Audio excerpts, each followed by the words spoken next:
Entering the sort of world of reenacting and historical recreation, or even just sort of collecting armour, can be a really intimidating and alien thing to get into. And today I'm going to try and help you guys out by giving my recommendations for the craftsman to get your helmets from, depending on your budget and sort of overall goal in general. For those of you that don't know me, my name is Adam. I'm an ancient Greek reenactor. I've been collecting ancient armour for over a decade now. And I have had my fair share of experience with the do's and don'ts of armament, and hopefully I'm going to share some tips with you guys to help you save more money in the long run and get some really nice quality helmets for what you're after, whether that is just sort of display purposes or if you want to get involved in the reenactment world as well. Today I'm going to share with you sort of my recommended craftsmen for who I would look to first if you're interested in getting helmets from sort of cheaper, not quite as good quality alternatives to sort of the top quality that you can get in the current market. So I think the first one I'm going to start off with is Danielle Steel Crafts, or Historical Recreation Art, essentially the same company. They sort of make the go-to reenactment helmet, and it looks really good, to be quite honest. This is, of course, of the sort of very famous Hermione Corinthian style, and this is most people's sort of first reenactment helmet.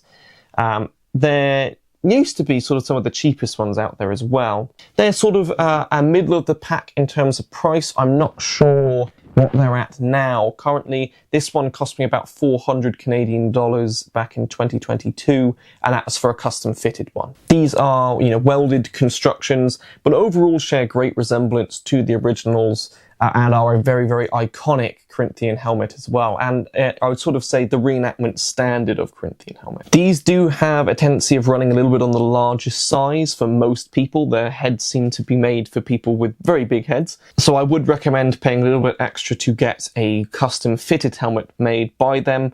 But overall, they're a great place to start. They produce quite good helmets, especially their Corinthians. And you can't really go wrong if you get a fitted DSC, or Historical Recreation Art, Corinthian helmet. They also produce other helmets if you're not interested in the Corinthian helmet. Of course, the Corinthian helmet is the sort of most iconic hoplite helmet, but might not have been the most used, and certainly wasn't the only one used for their period of time. They also produce some really nice Illyrian helmets and some Chalcidian helmets, so definitely worth checking out. I'm going to leave a link to all of them in the description. Most of them are going to be Facebook links. It just happens to be that Facebook happens to be one of the best places to get in contact with these people. Some of them don't check their emails very often, is all I'll say. Another great place to check is Al-Hamdd Trading Post. They are, again, probably the cheapest that you can get, but can honestly produce some really nice stuff. Now, I was experimenting with painting this one, not a massive fan, so I'm probably going to strip it off. But they make this really nice Chalcidian helmet as well. They have some Attic Thracians, some Phrygian helmets, and also some Pylos helmets as well that they have. I wouldn't necessarily recommend their Corinthians from what I've seen. These guys can honestly produce some really nice looking stuff. A little bit rough around the edges, you can see some of the weld lines, but overall a really great place to check out if you're not looking to break the bank but still get a pretty nice looking helmet. And one problem with the DSC helmets is that most people go for them, which means that we're looking a little bit like Attack of the Clones when lots of people have the same helmets. So Al-Hamdd is a really nice option. They also produce some really nice swords on their site as well. Definitely worth checking them out. Their head sizes seem to be made for a little bit more realistic. However, again, always best to check the measurements, and better to commission a helmet that will fit you, but be a little bit more expensive than one that really don't. Fitted helmets are really, really important, especially in an ancient Greek context. These things should fit you really, really well. Another recommendation is Genius Steel Crafts.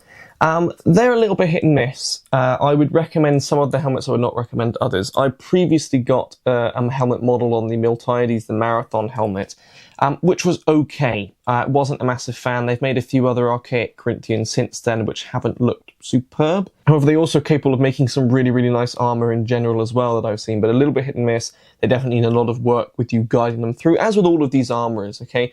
That's something that's really important to underline as well, is you are really working with these armourers to produce what you want. You need to send a lot of messages, updates, ask for pictures, ask to tweak them. Even for the high-end helmets made by some of the best artists in the field at the time, take a lot of minor adjustments and guiding to get the outcome that you really want. So just thought I'd underline that as well. You need to be telling them what you want to change, what you need to tweak. And Genius is sort of especially I found with this. But they are, at least they were when I went through them, really, really reasonably priced. We got about 2 helmets for the price of this one from DSC. They've made, honestly, some really nice Pilos helmets. I'd highly recommend getting from them. People that I know have got helmets through them that look really nice. They have made some nice Illyrian helmets, actually some really nice Boeotian helmets. And their regular Hermione Corinthian is also quite good as well. A little bit cheaper, maybe not quite as the best quality. They're a little bit of a cheaper alternative, but definitely worth checking out. They can produce some really, really nice stuff, but just to be a little bit of a warning, sometimes their work isn't super, super great, but ultimately it's up to you to guide them into the right direction to produce what you really, really want. But they have definitely made some really, really nice stuff, some really surprisingly good stuff for how low cost they are. It's just sometimes they produce some stuff that are a little bit weird, which I like to outline. Basically everyone does. Most of these artists have produced some stuff that isn't great. But Genius just definitely guide them through the process, but honestly really, really worthwhile. I'm yet to have a helmet made by the next company, but I have had work made by them and it's been great. That is Lyba Steel Crafts. I'd say they are by far the best Indian manufacturer, and they are higher in the sort of price range. They have made some absolutely gorgeous pieces of armour. They have also made some which aren't great, but again, a lot of that is up to you to guide them through the process, right? You have the eye for your piece, you have to tell them what you want, you have to tell them what they will tweak, and they will do that. It is really a back and forth process, and you have to have a lot of patience. And speaking of patience, you have to have a lot of patience with Genius, because his deadlines are not very good at being held to. So just as a warning here, I waited about 9 months after being told many times that my ancient Greek Sabbatins would be done. So he's not great at staying to his deadlines, but the work that you get is really nice.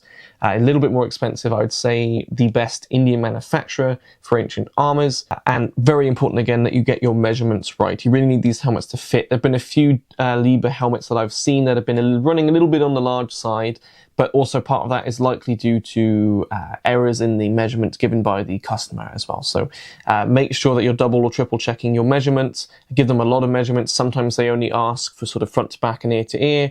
I'd recommend giving them more measurements, which is what Ferran and Garetta, who we're getting to next, ask for. They ask for all sorts of measurements. But Lyba Steel Crafts, really, really good. Give you some really, really nice stuff, just not great at adhering to their deadlines, but when you get it, it is really nice. Next, we are moving to, in my opinion, probably one of the best armourers for ancient Greece in general. This is Ferran Garetta, a Spanish workshop. They are absolutely amazing. They are the most expensive on this list, but they are the best quality on this list. This is an absolutely gorgeous Myros Corinthian helmet that I worked with them to produce. This is probably the nicest Myros Corinthian helmet in the world at the time. There haven't been very many made, but honestly, they've absolutely nailed it, from all the subtle shapings to the weight. This helmet is under 2 pounds with the crest, which is, you know, in line with historical ones. It fits me absolutely perfectly. They were phenomenal. Their communication was absolutely phenomenal.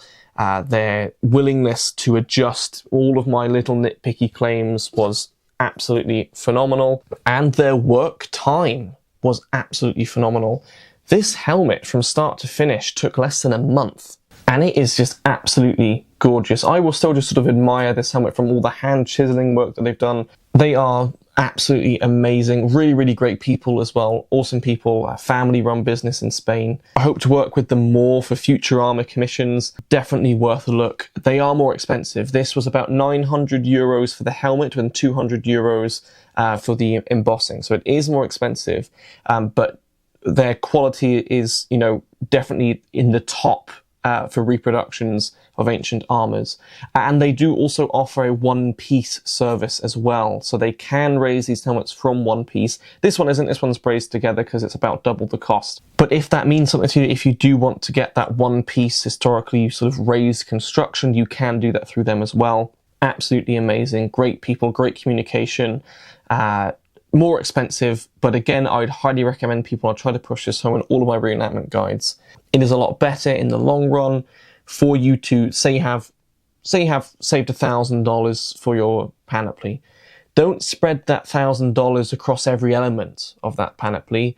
dedicate that towards a really nice helmet, then save up some more and get a really nice cuirass, and save up some more and then get a really nice pair of greaves, or, you know, spread that around which pieces you want.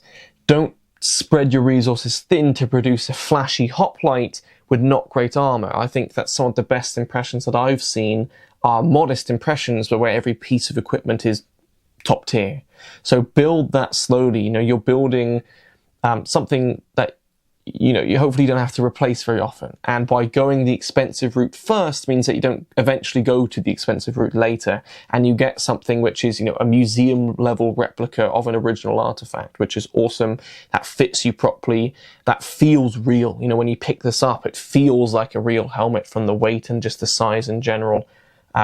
Definitely worth it, in my opinion, to save up the extra time and go with companies like Ferran. Absolutely amazing to go through from all around. Honestly, couldn't recommend them more. They are who I'd recommend to anyone wanting to get armor made. Really great. Now, there are other options as well. Royal Oak Armories is back open. Jeffrey Hildebrandt, who has made some absolutely gorgeous armors, who is also incredibly expensive. I'd say he probably makes the best helmets that I've seen, or at least he did when he took a long break, but he's come back now. But even sometimes $3,000 for a helmet, which I think sort of insane when that's more expensive than a full cuirass. But if that's in your budget as well, checking out someone like Royal Oak Armory, who is again really, really expensive, but very, very top quality. You also have Manning Imperial in Australia, although last time I checked their wait list was about a decade, so maybe avoid them, but maybe worth checking out as well. They used to be considered the top. Now I wouldn't say that they are, but they still produce some really, really nice stuff. I just thought I'd revisit this series, as it's been a while since I've done it, and lots of you guys have been asking me reenactment guide questions, so I thought I'd revisit this. I'll do it again for other pieces of armor and other pieces of equipment, but I thought I'd start with helmets, as they're probably what I'd recommend sort of armor-wise starting with. You know, all you need for a hoplite is a chiton, a helmet, a shield, and a spear, and there you go. So I hope that this has helped you guys. If you have any questions, feel free to leave them down below. I'll try my best to answer them. But these are my recommendations for who I would approach first, depending on your budget and what your main outcome is for ancient Greek helmet reproductions. Thanks very much for watching. Special thanks to our channel members for supporting the channel. If you yourself would like to support the channel further, channel memberships are a great help. If not, no problem at all. Of course, liking and subscribing is awesome, and sharing these videos around to people who also might find them interesting is a great help. Thanks very much for watching. Hope that you found this useful, and hopefully see you in the next one.